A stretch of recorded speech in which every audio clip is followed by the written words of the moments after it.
حضرت یونس علیہ السلام کا واقعہ۔ حضرت یونس علیہ السلام حضرت ہود علیہ السلام کی اولاد میں سے تھے۔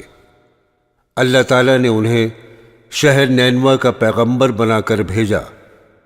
اس وقت شہر نینوا کی آبادی تقریباً 1,00,000 سے زیادہ تھی۔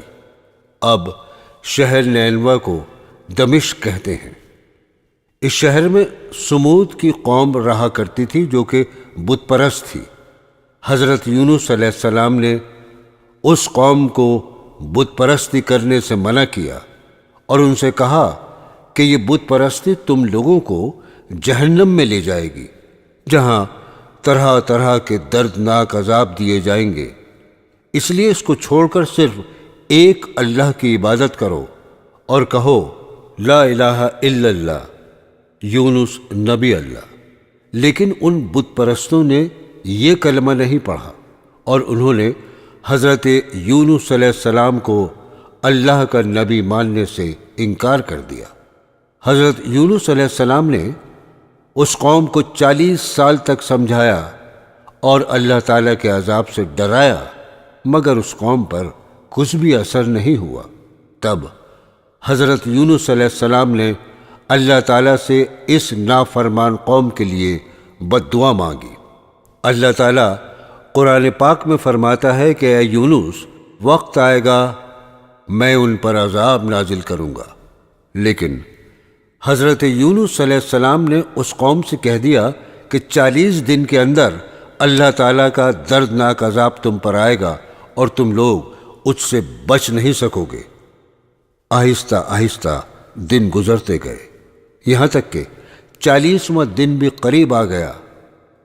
اس دوران نہ تو حضرت یونس علیہ السلام پر کوئی اللہ تعالیٰ کی طرف سے وحی آئی اور نہ ہی اس قوم پر عذاب آیا۔ حضرت یونس علیہ السلام سوچنے لگے کہ اللہ تعالیٰ مجھ سے ناراض ہو گیا ہے۔ اب اس قوم پر اگر اللہ تعالیٰ کی طرف سے عذاب نہیں آیا تو یہ لوگ مجھ کو اللہ تعالیٰ کا جھوٹا نبی سمجھیں گے، میں ان کی نظروں میں ذلیل ہو جاؤں گا۔ یہ سوچ کر حضرت یونس علیہ السلام اللہ تعالیٰ کی اجازت کے بغیر شہر چھوڑ کر چلے گئے۔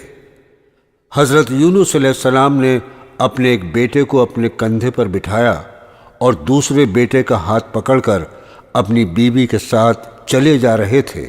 تبھی آگے ایک دریا آیا۔ انہوں نے اپنے ایک بیٹے کو دریا کے کنارے چھوڑا اور اپنے ایک بیٹے اور بیوی کے ساتھ دریا پار کرنے لگے۔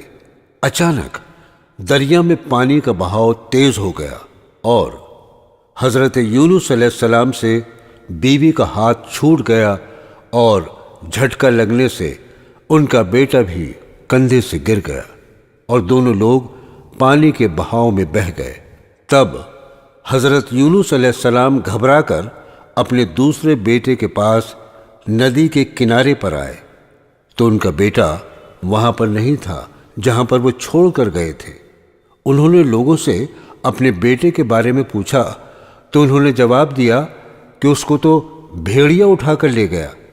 یہ سن کر حضرت یونس علیہ السلام رونے لگے اور سوچنے لگے میں تو برباد ہو گیا، میری بیوی بھی چلی گئی اور میرے بیٹے بھی مجھ سے جدا ہو گئے اور اللہ تعالیٰ بھی مجھ سے ناراض ہو گیا ہے، میں کہیں کا نہ رہا، میں لوگوں کو اب کیا منہ دکھاؤں گا۔ یہ سوچ کر وہ چل دیے۔ وہ ایک دریا کے کنارے پر پہنچے، وہاں پر وہ ایک کشتی میں سوار ہو گئے۔ جب کشتی بیچ دریا میں پہنچی تو وہ بھنور میں پھنس کر چکر لگانے لگی۔ کشتی چلانے والے نے کہا ایسا تو تب ہوا کرتا ہے جب کوئی غلام اپنے مالک کو چھوڑ کر بھاگ آتا ہے، تب کشتی بھنور میں پھنس جاتی ہے، یہ میرا تجربہ ہے۔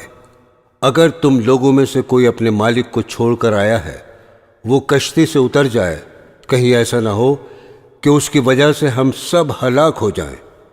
یہ بات سن کر حضرت یونس علیہ السلام سمجھ گئے کہ میں ہی وہ شخص ہوں جو اپنے مالک اللہ تعالیٰ کو چھوڑ کر آیا ہوں، اور انہوں نے دریا میں چھلانگ لگا دی۔ اس واقعے کا ذکر قرآن پاک میں آیا ہے اور اللہ تعالیٰ فرماتا ہے اے مچھلی ہوشیار ہو جا، میرا پیغمبر آ رہا ہے، یہ میری امانت ہے، اس کو سنبھال کر رکھنا۔ بس اللہ تعالیٰ کا حکم سن کر ایک مچھلی نے حضرت یونس علیہ السلام کو اپنے پیٹ میں نگل لیا۔ اب حضرت یونس علیہ السلام دریا کے اندر مچھلی کے پیٹ میں ہیں۔ انہوں نے وہاں پر کنکر پتھروں کو سنا جو اللہ تعالیٰ کی عبادت کر رہے تھے۔ دریا کے اندر رہنے والی ساری مخلوق اللہ تعالیٰ کو یاد کر رہی تھی۔ تبھی انہوں نے اللہ تعالیٰ سے دعا مانگی۔ 40 دن کے بعد اللہ تعالیٰ نے ان کی دعا قبول کی اور مچھلی کو حکم دیا کہ اے مچھلی، میری امانت کو دریا کے کنارے پر پہنچا دے۔ اس مچھلی نے اللہ تعالیٰ کا حکم سن کر فوراً حضرت یونس علیہ السلام کو دریا کے کنارے اگل دیا۔ حضرت یونس علیہ السلام 40 دن تک مچھلی کے پیٹ میں رہنے سے بہت کمزور ہو گئے تھے۔ اللہ تعالیٰ قرآن میں فرماتا ہے، وہ بیمار تھا، میں نے اس کے لیے دریا کے کنارے کدو کی بیل اگائی اور دودھ پلانے کے لیے ایک ہرنی کو بھیجا۔ جب حضرت یونس علیہ السلام کچھ صحت مند ہو گئے تب وہ اپنی بستی میں آئے۔ تب انہیں پتہ چلا کہ ان کے شہر چھوڑنے کے تیسرے دن جب آسمان پر دھوئیں کے کالے بادل چھائے تو ان کو دیکھ کر لوگ ڈر گئے اور رونے لگے، اور ایک میدان میں سب لوگ جمع ہو کر سجدے میں گر گئے اور اپنے گناہوں کی معافی مانگی اور اپنے سارے بت توڑ دیے۔ اللہ تعالیٰ نے انہیں معاف کر دیا اور ان پر سے عذاب اٹھا لیا۔ حضرت یونس علیہ السلام نے دیکھا کہ ان کی بیوی اور دونوں بچے بھی موجود ہیں۔